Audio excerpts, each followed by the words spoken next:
Al-Fatihah. A'udzubillahi minasyaitonir rajim. Bismillahirrahmanirrahim. Alhamdulillahirabbil alamin. Arrahmanir rahim. Maliki yaumiddin. Iyyaka na'budu wa iyyaka nasta'in. Ihdinas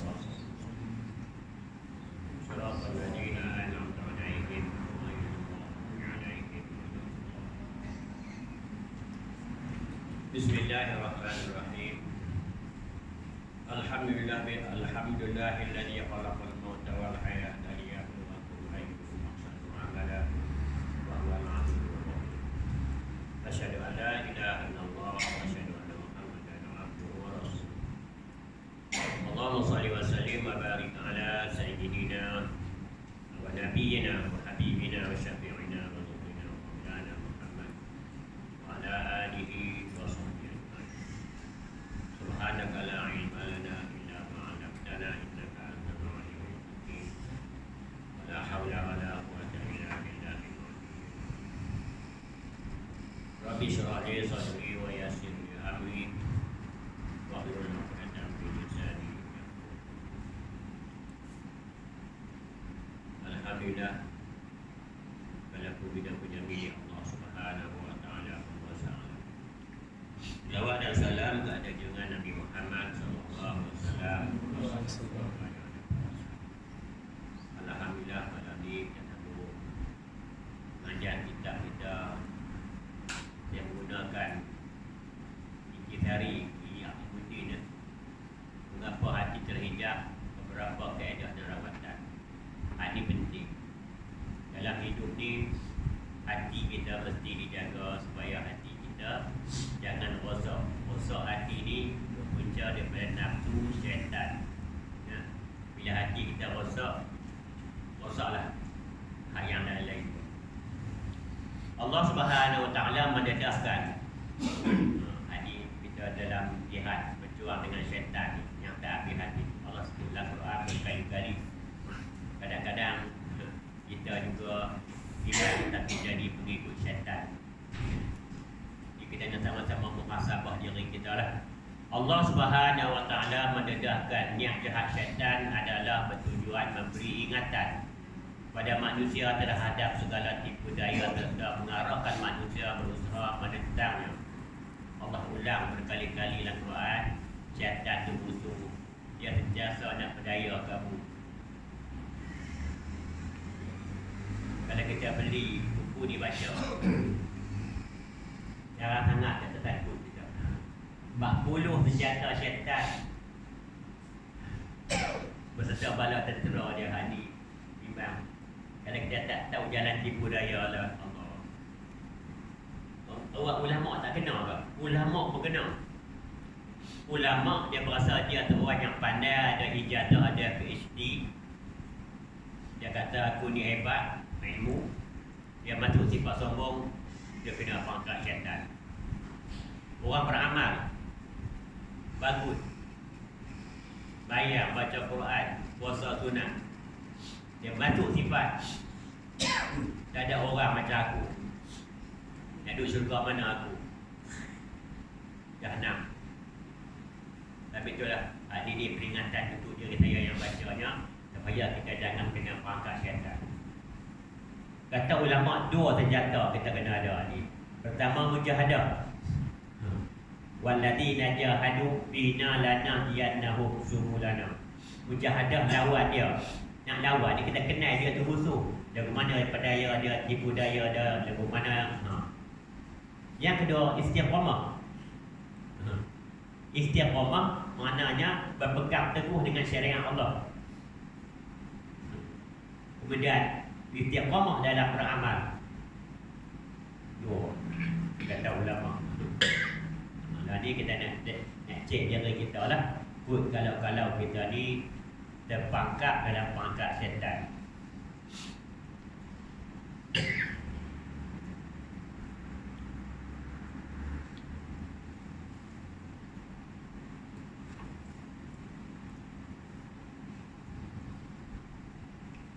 Al-Quran banyak sekali mendedahkan cara-cara bagaimana syaitan memperdayakan kita dan menyesatkan manusia dari jalan kebenaran. Ini kena cek lah diri kita sendiri, kena tahu bagaimana pendaya syaitan. Syaitan pernah pendaya Nabi Adam dalam syurga. Terus Nabi Adam AS ketika dalam syurga dapat diperdayakan dia. Syaitan perdayakan Nabi Adam. Maka Allah murka kepada Adam AS. Maka Adam dan Hawa kena buang mai ke dunia. Kita sekarang ni di dunia sebab Nabi Adam makan buah larangan yang Allah larang. Wala taqrabaha bisyajarah wa takunu minaz zalimin. Ingat, benda tu berlaku atas hikmah Allah. Jangan kita salahkan Adam. Berlaku tu atas hikmah Allah. Ada hikmah dia. Maka kita main ke dunia. Tapi Allah Subhanahu Wa Taala atas rahmatnya, wahai Adam dan cucu Adam, semua manusia ni ada cucu Adam apa bangsa pun, kamu boleh balik semula ke syurga. Tempat kita asal kampung kita syurga. Nak balik ke syurga lagu mana?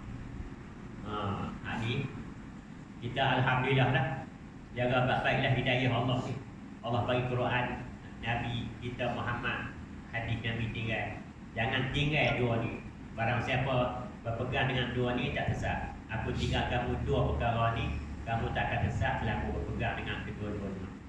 Itulah kita kena pelajari betul-betul.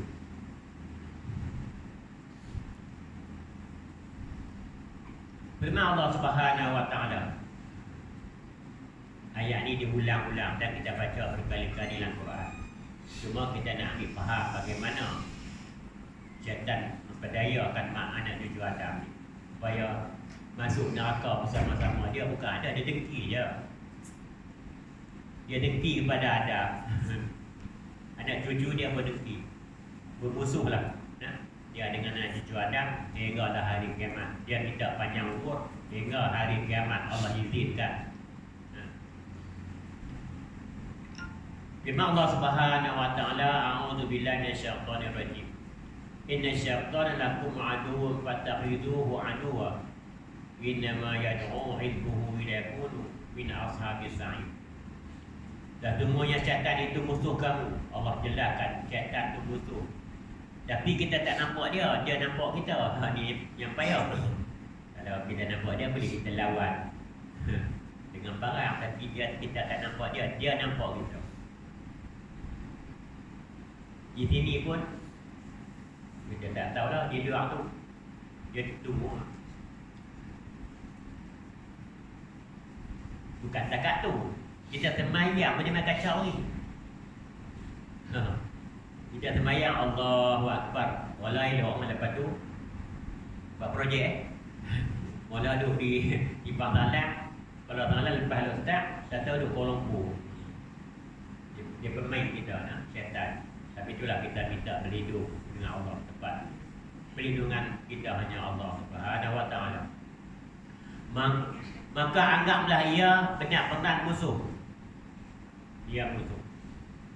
Sesungguhnya sekutu-sekutunya menyeru supaya mereka dan kamu menjadi penghuni neraka. Sekutu syaitan ni banyak. Siapa dia? Minal jinnati wan nas. Iblis tu ketua dia. Syaitan tu yang terdiri daripada golongan jin dan juga manusia. Dan mana sifat mereka? Sifat mereka adalah menentang syariat Allah. Sifat mereka melakukan kejahatan. Sifat-sifat dia. Dan firman Allah Subhanahu Wa Taala lagi dalam surah Yasin. Baca ayat ni. Alam ahad ilaikum ya bani Adam alla ta'budu syaitan innahu aduwwun mubin wa na'buduni hadza siratun mustaqim wa laqad atalna minkum jibillan katsira afalam takunu ta'qilun. Allah nyatakan lagi untuk peringatan kita. Bukankah aku telah memerintahkan kamu, hai anak Adam, supaya kamu tidak menyembah syaitan? Ini perkataan sembah. Pun kita diulang dalam Fatihah, iyyaka na'budu wa iyyaka nasta'in. Perkataan ubud atau sembah, Imam Ghazali ditanya oleh seorang muridnya yang lama belajar dengannya, bertanya tentang hakikat ubudiyah. Kita diulang iyyaka na'budu, iyyaka na'budu. Kita mengucap la ilaha illallah, asyhadu an la ilaha illallah, bersakti tiada Tuhan yang disembah melainkan Allah. Kena ingat balik ni. Dia kena ulang lah. Pengajian ni kena ingat ni. Dia punya intisari dia tu kena ingat. Pertama kita belajar dalam ilmu tauhid, ilmu akidah, ilmu usul ke hati. Tak apa orang kata pihak manapun. Ilmu mengenal Allah, ilmu makrifah. Pertama sekali kita mengaku ketuhanan Allah. Ini fitrah. Mengaku ketuhanan Allah. Allah saja Tuhan. Kita diulang dalam Fatihah tiap-tiap hari 12 kali itu. Yang wajib. Alhamdulillahi Rabbil Alamin. Segala puji milik kepunyaan Allah. Ada terjemah bagi. Lam tu makna milik kepunyaan Allah. Segala puji dan pujian milik Allah. Rabb, Tuhan sekalian alam. Di sini Rabb. Inilah dia namanya. Disebut juga makrifah rububiyah ataupun tauhid rububiyah. Ini mengaku ketuhanan. Allah lah yang menjadi menciptakan alam ini. Allahul ladzi khalaqas samawati wal ard. Allah lah yang mentadbir alam ni. Dia lah beri rezeki kepada kamu. Dia mata kerja bermacam-macam bentuk. Itu kehendak dia. Dia nak jadikan kampung tu musnah ke, negeri tu musnah ke, itu di bawah kekuasaannya. Dia nak bagi seorang tu kaya ke, miskin ke, itu adalah di dalam kekuasaannya. Itu dikatakan roh. Macam tu. Yang di sini, ubud di sini, ayat tu. Iyyaka na'budu tu. Dan kita ingat lagi. Boleh Ustaz Dr. Harun tu diingat lagi sampai sudah. Dia kata Al-Quran ditafsirkan oleh Al-Quran. Al-Quran bukan tafsir kakak. Dia ada kaedah dia. Pertama Al-Quran dihurai juga oleh Al-Quran balik. Iyyaka na'budu wa iyyaka nasta'in. Ayat ni ayat menghurai ayat. Ayat ni menghurai balik ayat iyyaka na'budu wa iyyaka nasta'in. Jangan kamu sembah syaitan. Iyyaka na'budu, jangan kamu sembah syaitan. Di sini saya nak terang tadi ni pengertian tauhid uluhiyah. Kena ingat tauhid itu ada 3. Tauhid rububiyah, tauhid uluhiyah, tauhid asma wa sifat.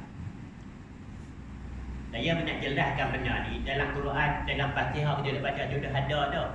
Cuma kita tak dapat nak ambil sebab kita tak mengaji tafsir secara usul. Yang kata nama tang mana? Dalam Fatihah ada 5 nama. Mencakupi 5 Allah 99. Allah Rahman, Allah Rabb, Rahman, Rahim, Malik. Nama menunjukkan sifat. Orang ada nama menunjukkan sifat seorang tu, benda tu, perkara tu. Nama Allah menunjukkan sifat Allah yang pemaham pemurah, yang maha kuasa. Sifat menunjukkan zat. Sifat tak boleh ada sendiri kecuali ada zat. Mak terang betul lah. Jadi mengaji sifat nama apa Allah, nama banyak sangat. Yang sifat aman ada sifat 20 tu aman tu. Itulah. Sesungguhnya syaitan itu adalah musuh yang nyata bagi kamu, dan hendaklah kamu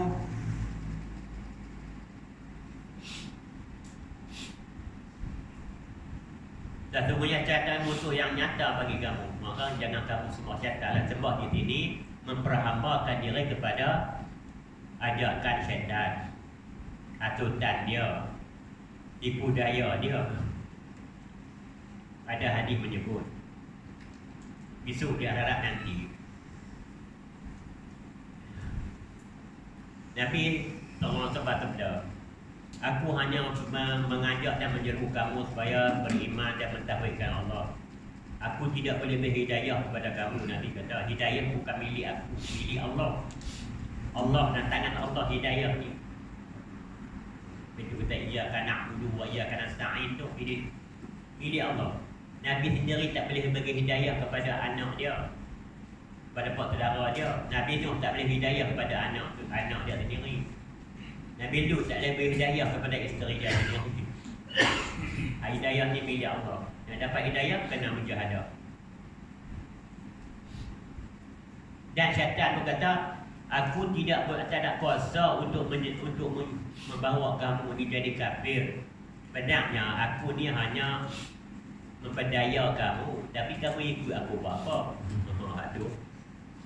Besok dalam neraka, besok baru nak menyesal. Ya Allah, kerana dia ni dah, kerana syaitan dan iblis ni dah, kerana aku ikut orang ni dah, aku jadi kesal. Kenapa kamu ni ikut dia? Kamu tak ada bantuan ilmu ke? Dalam bekerja apa pun kena ada ilmu. Dalam politik pun ada ilmu. Dia ikut kat mana? Dia kata dalam mayang puasa takat haji ada ilmu. Yang lain tak ada ilmu.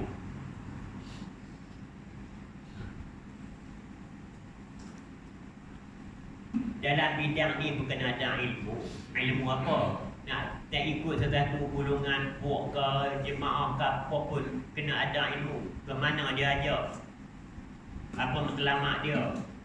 Jangan kita isu ikut babi buta tu tak ada ilmu. Baru masuk neraka pun nak selesai. Ya Allah, kerana dia lah aku jadi ilmu ni. Anggap dia lebih pada aku. Mana ajar Allah pula. Begitulah, buat sesuatu dengan ada ilmu. Istiqamahlah di atas kebenaran. Istiqamahlah di atas petunjuk Allah. Istiqamahlah dan beramal. Itu kata istiqamah. Sesungguhnya syaitan telah menyesatkan sebagian besar daripada kamu. Maka apakah kamu telah memikirkan? Syaitan telah menyesatkan banyak golongan. Yang menjadi pengikut syaitan paling ramai. Golongan kafir adalah golongan syaitan.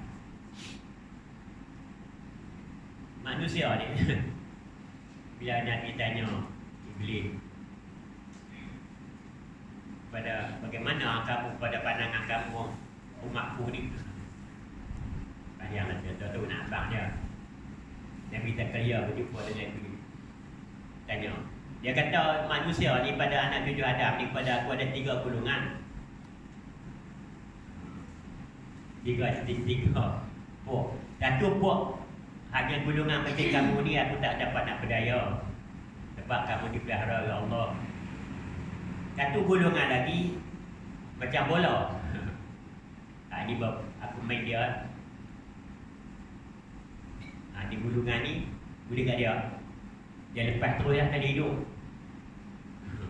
Tak ada kena kacau sangat dah. Dengar suara dan tak ada sembahyang, tak sembahyang, dahaga pada Allah. Tak tu tak. Memang permainan aku dah tu. Macam bola. Ada satu golongan lagi, ni mereka yang melakukan dosa tapi mereka bertobat. Habislah ikut aku sekarang tu. Jadi golongan ni lah. Kita ni duduk golongan ni. Kalau nak tingkat kepada yang selamat tu, alhamdulillah. Ya Allah ni. Kisah syaitan iblis ni banyak diulang-ulang dalam Al-Quran.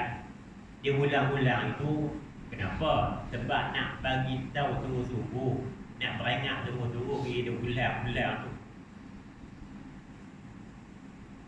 Adalah mempunyai berbagai-bagai tujuan, di antaranya kenapa diulang? Ni nak hikmah dia ulang, Allah ulang tu.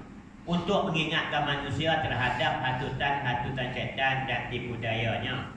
Dan syaitan merupakan musuh mereka. Nak ingat dia musuh. Syaitan ni dia ibarat macam Dia pun kata pelandu ni, dia lupa jerak tak lupa pelandu. Dia sentiasa duk attack kita. Tugas dia arah oleh bos dia, sekarang kamu attack dia, bagi dia jadi kafir. Yang paling dia seronok, kalau dia orang tu buat benda-benda pelik dah, minum arak ke, berjudi ke, berzina ke, tu dia kata biasa. Dia tera-tera dia bantu iblis ni. Kamu tak naik pangkat. Yang bagi kamu naik pangkat, kamu biar rosak rumah tangga kawan tu. Bagi dia bercerai-berai. Kamu boleh naik kali. Kalau tidak kamu tak naik. Tu biasa. Tu biasa. Ya ajar orang berzina, minum. Kita tengok hari ini berlaku di negara kita, khususnya bagaimana kenyataan 18,000 lebih anak gadis yang lebih 18 tahun ke bawah mengandung belum kahwin. Bayangkan hari ini alat sekarang beri apa dah jadi. Sebab itulah bila tidak ada pencegahan daripada Allah, maka bangsa kita ni mewah hidup, tenang. Wahanya tak senang terang mana pun. Hidup kita senang terang mana pun, makan takat kenyang, pakai takat busuk, rumah takat ada, tak kena hujan dan panas. Itu aja keperluan asas kita. Kamu nak buat rumah sampai hebat-hebat, sampai banglo.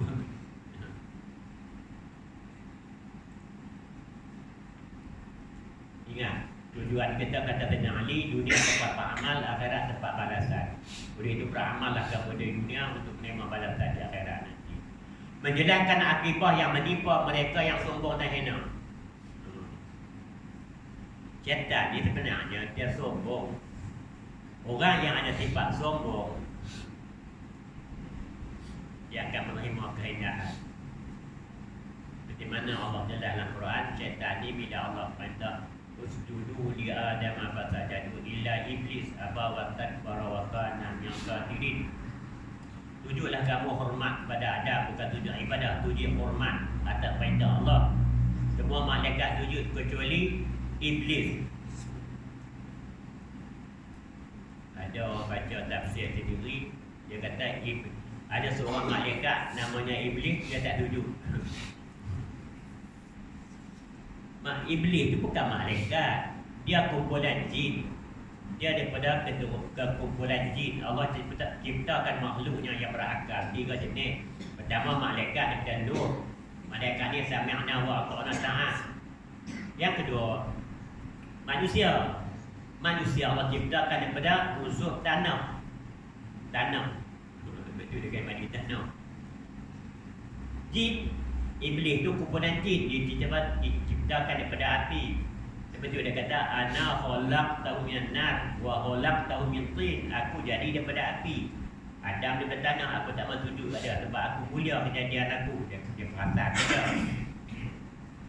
Sebab mulia seseorang itu bukan kerana kejadiannya, bukan keturunannya. Mulia seseorang itu kerana takwa dia kepada Allah. Inna akramakum indallahi atqakum. Sekalipun kita tak ada harta, makan cukup, makan, tak apa nilai Allah, bukan nak nilai harta. Dia Allah tak tanya harta dia. Dia harap nanti di kamu ni beriman ke takwa ke. Dia sombong. Aba wastakbara wa kana minal kafirin. Berat dia kena hukum. Ibadat dia beribadat iblis, kita cerita iblis. Dia beribadat di bumi 1000 tahun. Dia jadi dulu, jin Allah ciptakan dulu. Wa ma khalaqtul jinna wal insa illa liya'budun. Aku ciptakan jin dan manusia supaya mereka itu memperhambakan diri kepada aku. Allah ciptakan jin dulu. Jin duduk di bumi ini je. Dia perasan dia akan nak jadi alifah di bumi ini. Tiba-tiba Allah kata aku dah ciptakan khalifah di bumi ini adalah daripada keturunan manusia. Inni ja'ilun fil ardi khalifah. Sebab tu Adam kena main ke bumi. Cuma berlaku tu nak ambil pengajaran dia. Adam buat salah, dia bertobat. Iblis buat salah, tak buat. Iblis ingkar, tak mau bertobat. Tu saja nak ambil dia. Kenapa Iblis tak mau bertobat? Adam bertobat. Adam jadi mulia sebab dia mengaku silap dia. Adam, Iblis tak mengaku. Itu pengajaran dia. Untuk mencela sifat-sifat syaitan seperti takbur. Itu sifat syaitan tu. Menipu, menderhaka dan merosakkan hubungan antara manusia dengan cara menimbulkan wah-wah dan fitnah. Itu kerja syaitan. Kita tengok kerja syaitan hari ini. Banyak syaitan hari ini dalam WhatsApp dan apa semua. Hatu banyak. Lebih tu peringatkan ketemunya alat moden ni kalau tak kena guna akan jadi penyambung lidah syaitan, dia kata. Kadang-kadang kita tengok berita tak sahih, kita pun heboh tak tahu. Tapi tu buat penapisan nak cakap apa pun. Jadi kadang-kadang kita itu bahaya dah. Sebab hadis ni, alat ni ada manfaat dia, ada mudaratnya. Kalau tak ada kena gaya, dia adalah penyambung lidah syaitan. Benda yang tak sebenar, kita heboh gitu.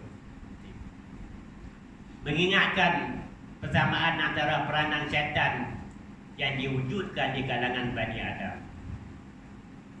Kita ingat, kalau kita anak cucu Adam berpanggil dengan panggil syaitan, maka kita termasuk gulungan syaitan. Hizbus syaitan. Rahimullah.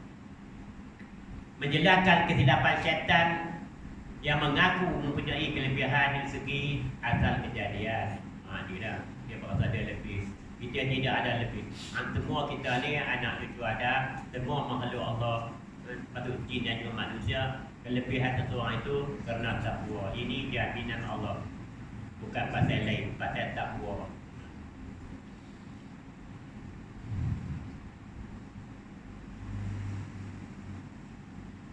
Peranan syaitan ialah menghasut, menimbulkan perasaan was-was dalam hati manusia untuk membesongkan mereka dari melaksanakan ketaatan kepada Allah Subhanahu wa taala. Itu tujuan syaitan dan pengikut-pengikut dia. Tujuan utama dari segala ketindakan itu ialah mendorong hati manusia supaya melakukan segala rupa macam maksiat dengan memberi gambaran kebaikan dan kenyamatan dari kerja-kerja maksiat tersebut. Dia kata kalau nak cepat kaya, kena buat dua ni. Cepat kaya, kena buat rasuah. Nak cepat kaya, kena main judi. Itulah. Dia kata nak cepat kaya. Dia tipu. Bagaimana Hawa katanya Iblis ketika dalam syurga, dia mati dalam syurga lagi ketika tu sebab dia duduk di syurga. Dia naikkan tangga. Lagi pertama kita tangga ketujuh, duduk sama malaikat. Dia pergi ke Hawa, dia kata, bila kamu makan buah tu, kamu akan jadi lebih cantik, kamu akan kekal lah. Dia tipu lagu tu. Jadi Siti Hawa ni pun percaya. Bila percaya, dia beritahu ke Adam. Adam pun kata, malam itu kita makan. Dia pandai tipu. Benda kita ada, dia tipu pandai. Jangan tipu dia cukup pandai. Jadi penipu. Macam manusia penipu. Jadi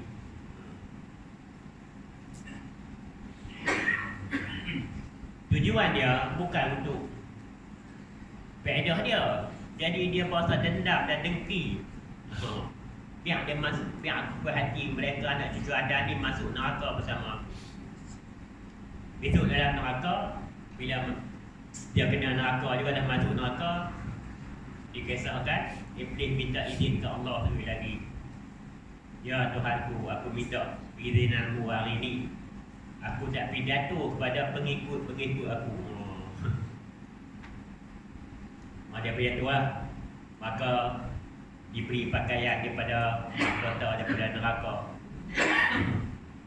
baju daripada neraka. Dia pidato ke kawan-kawan tu, hanya masuk neraka sama dia dulu ni kita tak jadi. Hari ni kamu jangan salahkan aku. Aku tak berdaya untuk menyesatkan kamu. Kamu tahu Allah Tuhan kamu menciptakan kamu Tapi kenapa kamu dahaka kepada dia? Allah hantar Rasul untuk beritahu pada kamu. Tapi kenapa kamu tak ikut Rasul? Hari ini aku berlepas tangan dengan kamu. Mati-mati lagi tak. Hari ini apa itulah ilmu je. Nak belajar siasat tipu ni, dah tengok ni. Baca buku ni kalau nak baca. Tapi hari ini kita terima sistem peninggalan penjajah, kita telah ditipu oleh syaitan.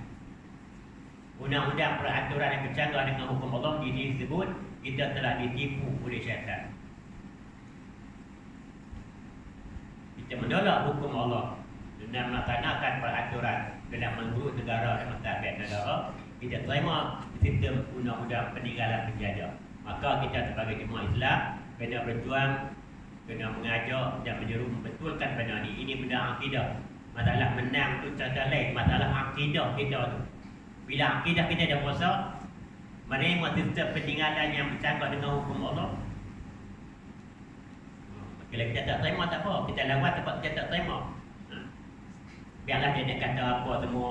Yang kata dahaka tak dahaka. Contoh-contoh lain dah tu. Jangan dahaka ke Allah tu dah. Dahaka ke raja tak apa. Jangan dahaka ke Allah.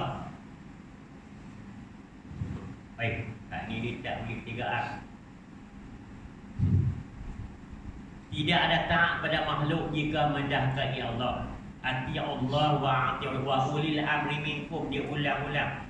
Kena ingat Nabi sebut makhluk taat pada Allah dan Rasul, taat mutlak. Ati Allah wa ati Rasul. Tapi kalimah ulil amri tidak diulang.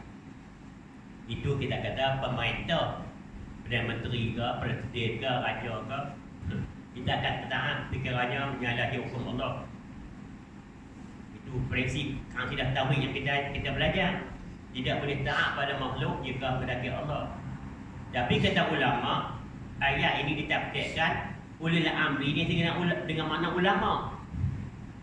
Kita sebagai jemaah Islam yang meletakkan ulama sebagai kepimpinan, sebab Nabi kata yang bagi alaikum bil jamaah adalah lazim dari kamu untuk istiqamah atas jemaah. Setiap jemaah dia ada pemimpin, amir untuk jadi pemimpin kita. Kita taat kepada dia. Sebab dia bercanggah dengan hukum Allah, dapat aturan Allah. Ada cuma ditafsirkan begitu. Bukan kata raja ke Perdana Menteri ke kata lain nak tu. Selama dia buat betul, kita betul. Kita ikutlah. Tak betul, jangan ikutlah. Sebab kita akan terlibat tu. Di akhirat nanti, kenapa kamu ikut? Dah tak betul. Macam imam semayang. Imam semayang tu sebagai latihan terbiak kita lah. Kita ikut imam selama imam tu betul. Kalau imam tu tak betul, kita kena mukorabah. Latihan sebaik jemaah tu ajar dah betul. InsyaAllah.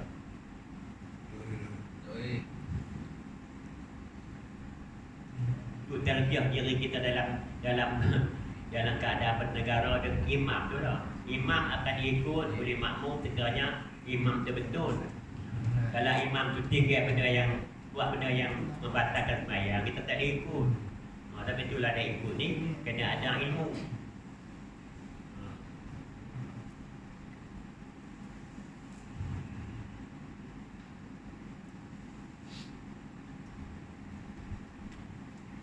Hatinya telah dikuasai syaitan. Syaitan ni dia nak kuasai hati. Bila dia peluk, bila kita lalai pada Allah, peluk dia masuk di hati kita. Ketika tu lah hati kita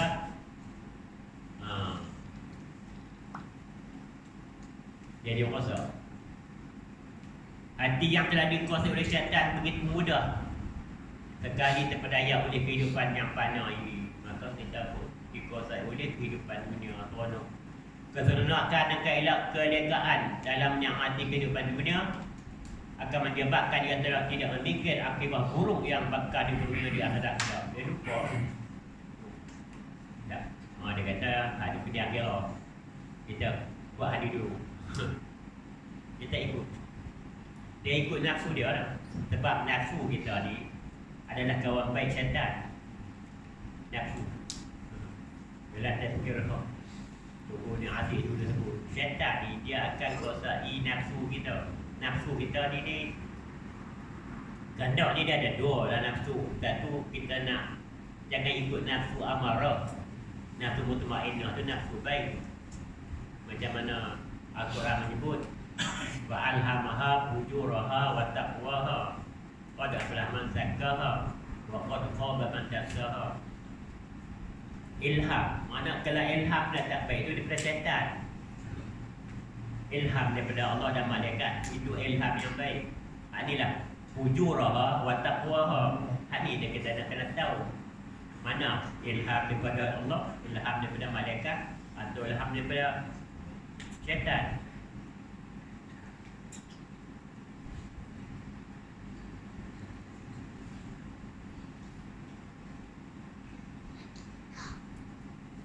Sa'i Hawa. Sa'i Hawa dalam satu tulisannya telah menulis antara lain tentang syaitan. Dia sebut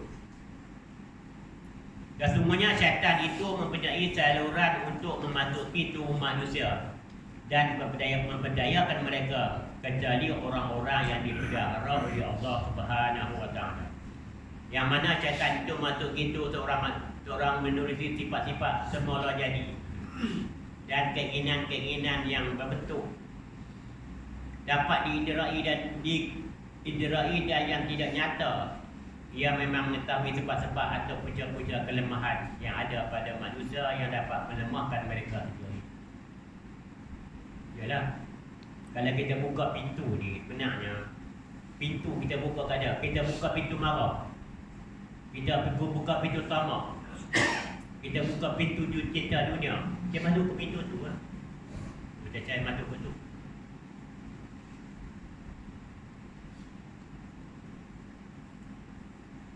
Cara nak mengawal dia, tutup pintu tu. Jangan ada sifat hasad dengki, jangan ada sifat tamak, jangan sifat rotok marah. Ada satu hari seorang sahabat Nabi datang kat Nabi minta nasihat. Ya Rasulullah, beri nasihat kepada saya satu ajaran. Bila maka Nabi kata, bersabda la taghdab, jangan kamu marah. Dia ulang lagi. Nabi sebut itu juga, la taghdab, jangan kamu marah 3 kali. Sebab mungkinlah Ahmad tu panggil dia jenis pandang barat, dia silap. Bila kita marah, itulah punca akan syaitan masuk. Bila masuk, malah nak jadi kawan menjadi busuk, rumah tangga akan jadi hancur. Sebab syaitan dah nak mati. Jangan kita kawal.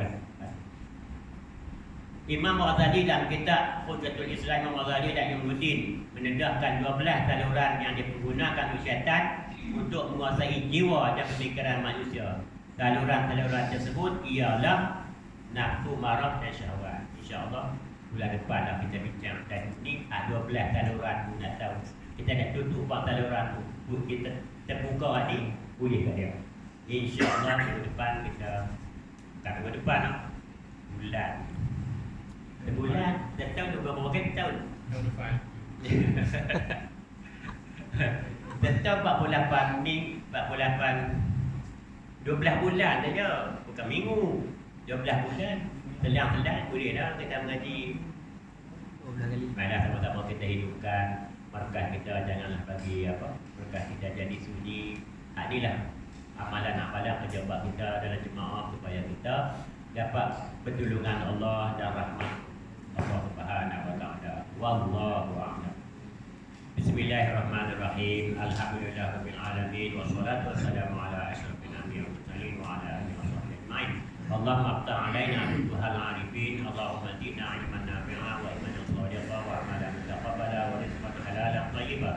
Allahumma a'inna ala dzikrika wa syukrika wa husni ibadatik. Rabbana atina fid dunya hasanah wa fil akhirati hasanah wa qina adzabannar. Walhamdulillah. Subhanakallahumma wa bihamdika